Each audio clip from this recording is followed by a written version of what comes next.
Hi and welcome to my channel. My name is Francisca, and in today's video I'll be showing you how to make this DIY circle cape blouse or circle cape top.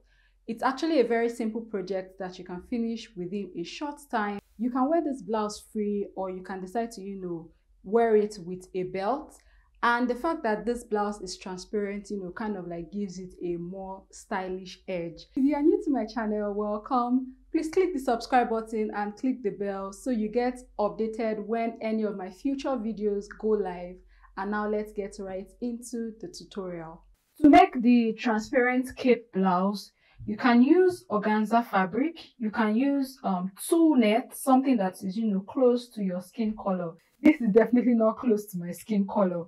Or you can use another type of net. This one is a little harder than this one that I have here.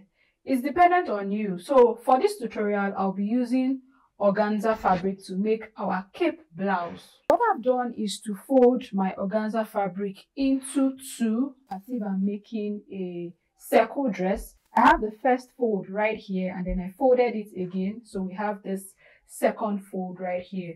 What we're now going to do is determine which part is going to be, from my shoulder all the way to my waist, and then figure out the parts that will serve as my neckline, my shoulder, and then the sleeve all together. So guys, this is what I have. This is the longer part right here, which is where we are going to do neck, shoulder, sleeve. And right here is the shorter part, which is going to be from shoulder to waist. On this folded part, I'll be marking my neck depth. That's how deep I want the neck to be. You want to do something such that your head will be able to pass through the neck of this blouse that you are making. I'll go with 3.5 inches first, then I'll add 1/2 inch for seam allowance for the neckline. Then I'll come to the neck width now. Do the same thing, mark 3.5 inches, and then add 1/2 inch for seam allowance. So what I'm going to do now is connect from this point here to this point here.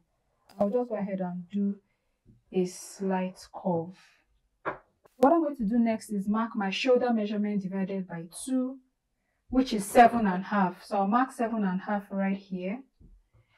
And then from here now to this point, to the end of the fabric, is 18 inches. So can you see that I have 18 inches, but I'll be marking 17.5 so that I have 1/2 inch for seam allowance. So I'll mark 17.5 right here, mark 1/2 inch for my seam allowance. Do you understand? So from here to here now will serve as the sleeve for this dress. So I'm going to come right here where we marked the neck depth. I'll be marking the length of this blouse, and I'll be marking it from this point here. Can you see where my tape rule is? I'll be marking the length of the blouse. So I place my tape rule like this. Let me turn it to this side.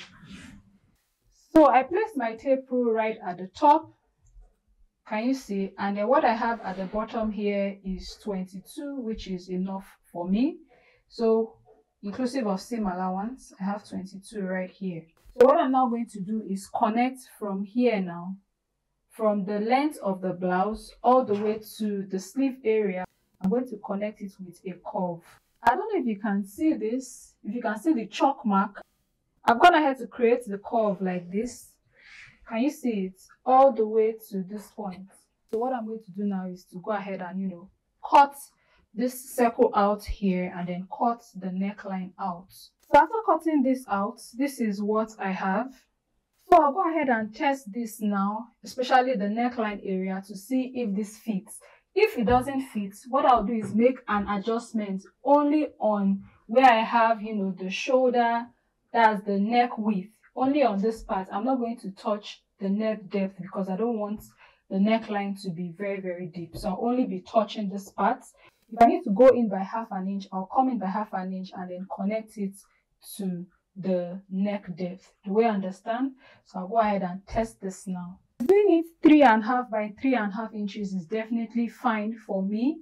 Please go ahead and test yours before you enclose this neckline with your fabric or with a bias tape.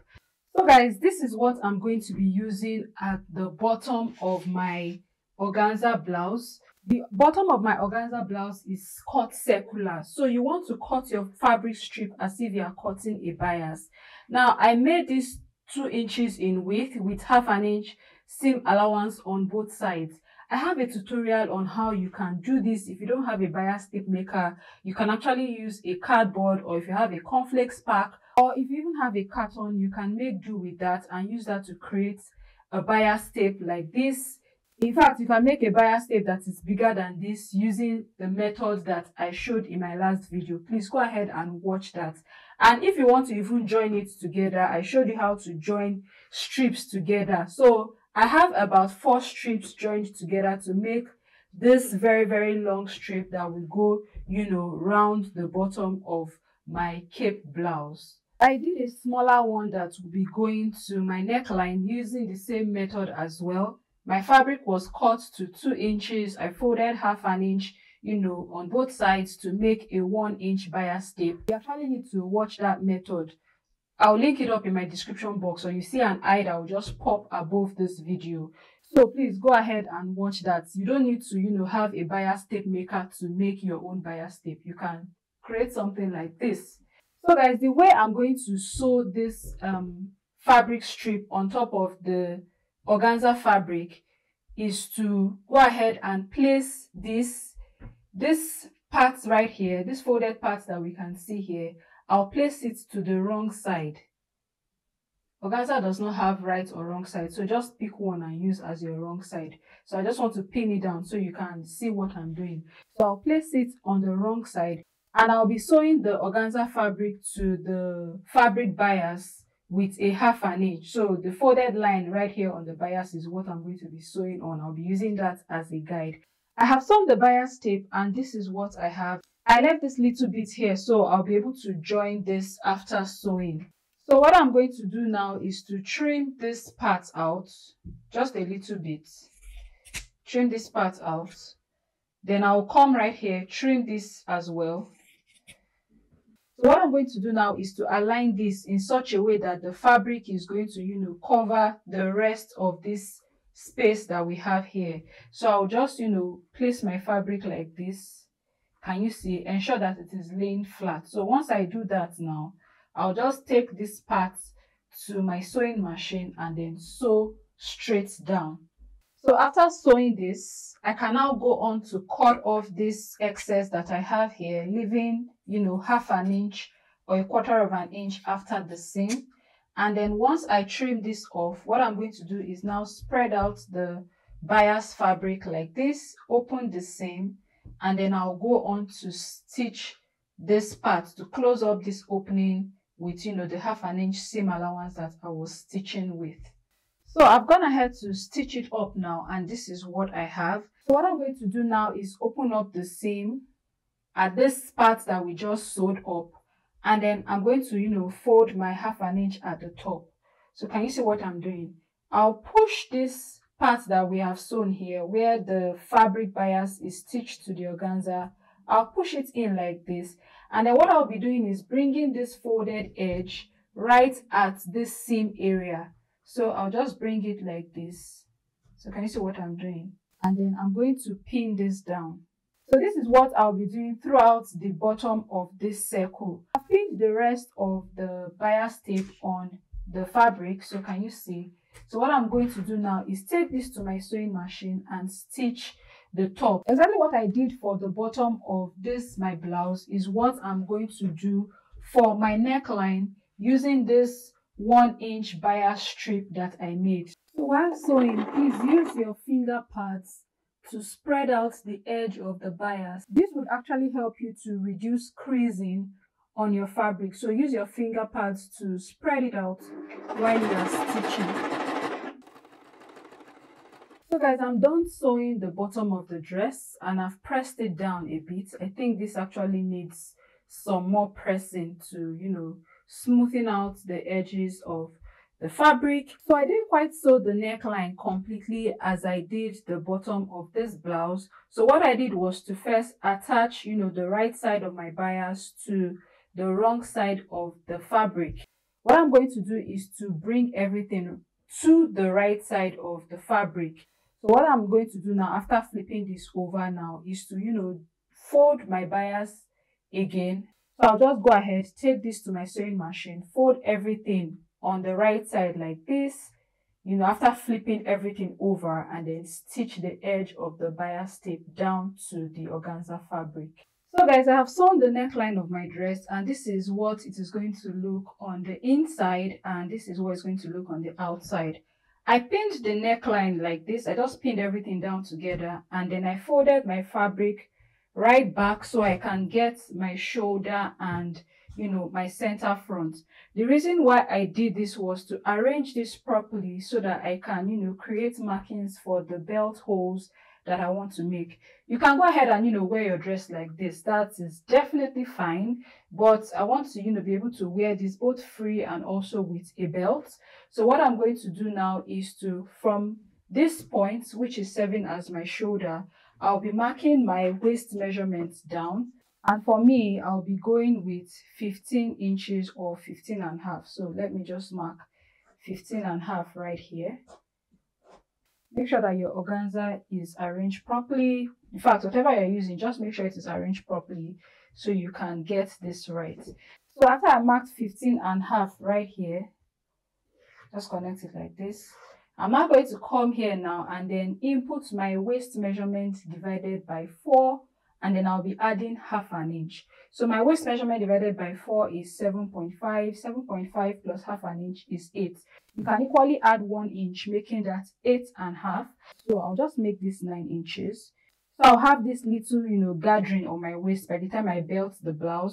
So I'm just going to mark 9 inches like this. Now, this mark that I'm making is going to show on the other parts of the organza fabric because the fabric is transparent and the chalk powder can pass through it. And now on this straight mark that I've made, I'll be making a 1-inch buttonhole on the fabric, and I'm making it on the 4 layers of the fabric. So I'll make it on 1, on 2, on 3, and then I'll make it on 4, right on this mark that I have made. So I'll just take this to my sewing machine now and, you know, do my buttonhole stitches. So guys, I've made the belt holes on the fabric where I marked the buttonholes, which will serve as belt holes anyways. So what I did before stitching the buttonholes on it was to stabilize the fabric with fusible interfacing. Organza fabric can rip easily, so I put fusible interfacing under and then I did the buttonholes on top. So I have like a total of 4 right here. What I'm now going to do is to trim off the excess interfacing that I put here. So I'll just trim it off and then I would now cut open the buttonhole. So I'll just go ahead and do that. As I've cut them and ripped them all open, and this is what I have. So my belt to be able to, you know, pass through this dress to be belted around my waist. So what I'm going to do now is to make the belt, and I'll be making a belt that is half an inch in width, and then the length will be ×2 of my waist measurement. So my fabric is measuring 2 inches by 68.5 inches. I cut this fabric straight, not diagonally like I did for the bias that was running through the neckline and the bottom of the blouse. So just to show you how I'm going to fold it, so I'll be folding it in like this with a half an inch, and then I'll fold this part in like this, fold this part in like this, and then fold everything like this. So I have about a half an inch. So I'll stitch the top, stitch the side, stitch this edge as well. And then what I did at the top here, I'll do the same thing for the bottom of this belt. So I'll just go ahead now, do this folding that I have explained, and then stitch up my tiny half an inch belt. So after stitching, guys, this is what I have for my belt. I've passed my belt through my fabric, and this is what I have.